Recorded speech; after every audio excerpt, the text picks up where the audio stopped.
These systems were mainly designed for a complete thorough cleanup.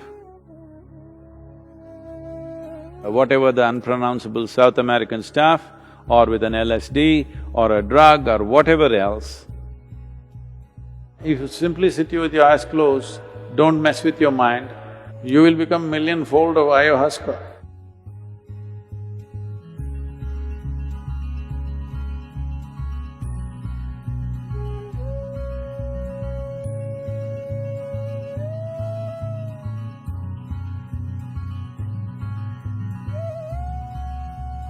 Now, you need to understand what the tribal societies did had a multi-purpose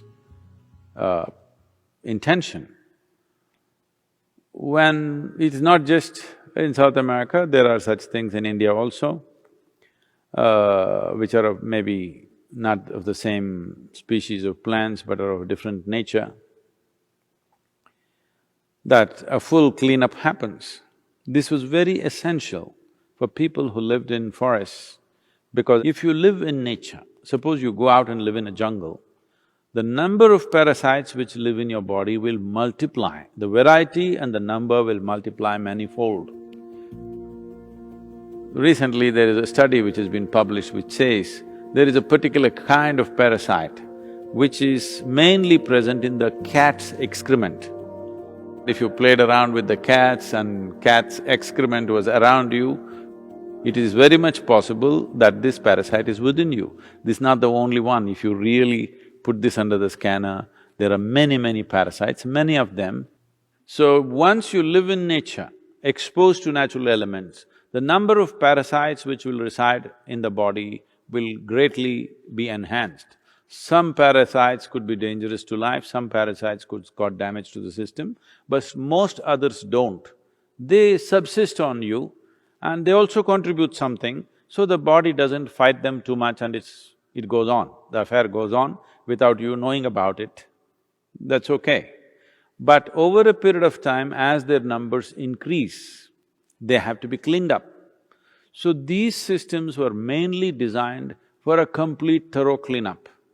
In India, we have various methods where not always with hallucinogenic substances, but there are also concoctions with hallucinogenic things where it's complete purging, because in India we don't believe in bringing it back, we want to pump it down. So there are systems with which if you drink water after 2 hours, just pure water will come out. To that extent, your entire alimentary canal is just cleaned up thoroughly. This is something that was regularly done to all of us when we were growing up. Once a month, everybody has to go through total purging. Without that, they never believed there is going to be health, because this was one way of handling any kind of parasite that may grow. Not all parasites are in the form of worms or tapeworms or roundworms or whatever. There are parasites that you cannot see, they're micro in nature, you cannot see them but they exist. But to clean them up, and the maximum number of parasites normally reside in your digestive tract. And the blood parasites and the cellular parasites are there, but there is a way to impact them. These are all relatives. The parasites need an ecosystem of their own. If you completely remove the parasite presence in your digestive tract, the other parasites generally cannot subsist except a few, others cannot subsist because they need an ecosystem of their own kind. So to destroy that ecosystem periodically was a part of the tribal life, otherwise people would slowly get sick or dull and die early. All these things used to happen. Along with that, there is also a cleansing of emotional and psychological backlog that is building up within the human being. But once you use outside chemicals or substances to do these things, in some way you will get addicted to it, or in some way you will become limited to that process. But if anybody believes they will attain to consciousness by purging their digestive tract, they need a different kind of treatment, okay? Yes, it definitely cleanses the system, it makes certain things possible. People used hallucinogenic ways of accessing certain dimensions which are largely occult in nature. This is the reason why both in North America and South America, that occult evolved in a big way because they used other kinds of aids to make themselves available to certain possibilities. I want you to understand, just finding a little space in the chaos of your intellect, either with whatever the unpronounceable South American stuff, or with an LSD, or a drug, or whatever else, is only a temporary excess.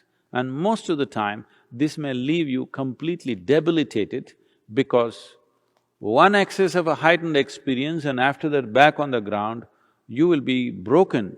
This is just like you were earning, let's say $10 million a year, and you were used to spending $10 million a year. Suddenly, next year you got only $1 million. You will be broken because you have $1 million. Whole lot of people, it's their dream to have that $1 million.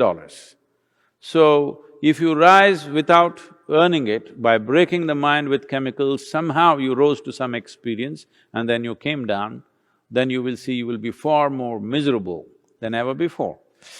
I told them in India, people were complaining, Sadhguru, you're doing bhava spandanas only in America, you're not doing in India, you must do at least one in India.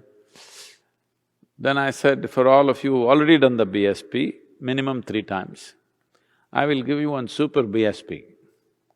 Only thing is, for every participant, we need 3 volunteers. Because you need to carry a bucket for each one of them, because they will puke, I hope they won't do the other thing and they will flip, you have to carry them to their lunch, they won't know how to eat, you have to feed them. You'll have… This is what is happening in your South American treatment, okay? You won't know how to do anything, you're like all over, somebody has to put water in your mouth, somebody has to take you to the toilet, otherwise you'll do it everywhere. We can do a super BSP like that without any herb, without any chemical. We can tweak that dimension of you, which is a huge purging on all levels. But don't mistake this for consciousness. Yes, it gives you a certain relief, but it doesn't take you to any place.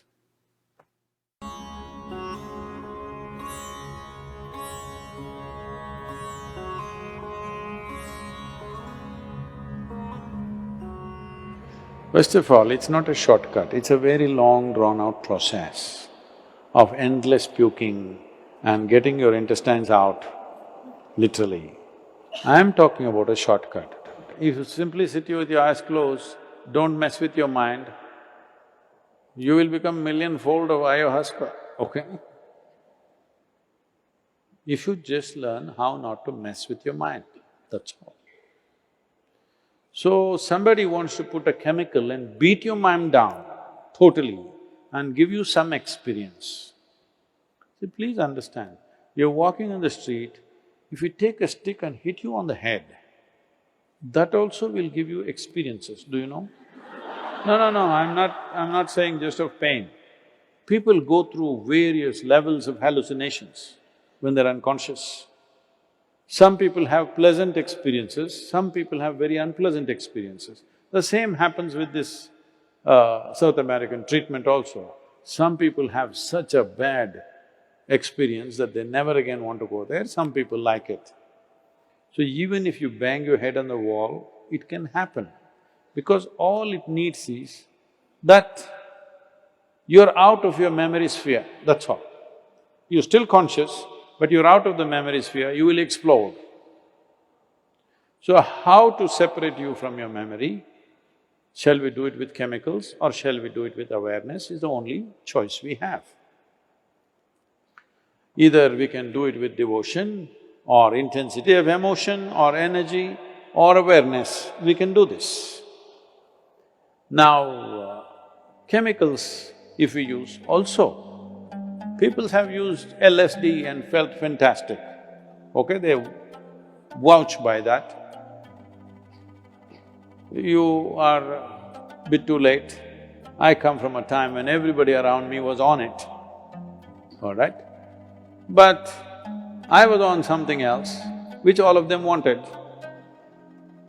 Because they knew they go up and they go down, I'm always like this. So, the question is just this: what needs to happen from inside? If you pull it out from outside, do you believe there will be no consequences? Hello? See, we can do one thing. You eat food, it'll take time to digest this. So we pull out your stomach bag and do chuk chuk chuk chuk chuk. Digestion will happen quickly and put it back. It's a good trick. But you think it'll not have any consequence? This is all you're trying to do. So you can… see, people are always trying to weave a philosophy around those things about which they're compulsive. You want to promote your compulsiveness as consciousness. That's the whole problem. Everybody has a philosophy. You ask a drunkard and see why he is drinking, he has a very profound philosophy as to why he is a drunkard. Yes or no? Even ask a thief why he's a thief, he has his own philosophy as to why he's a thief. Everybody, when they want to do their nonsense, they have a philosophy. There is a difference between philosophy, there is a difference between physical dimensions of life. Chemistry is just a physical dimension in a certain way, and there is a big difference between all those things and becoming awakened. It's a completely different thing.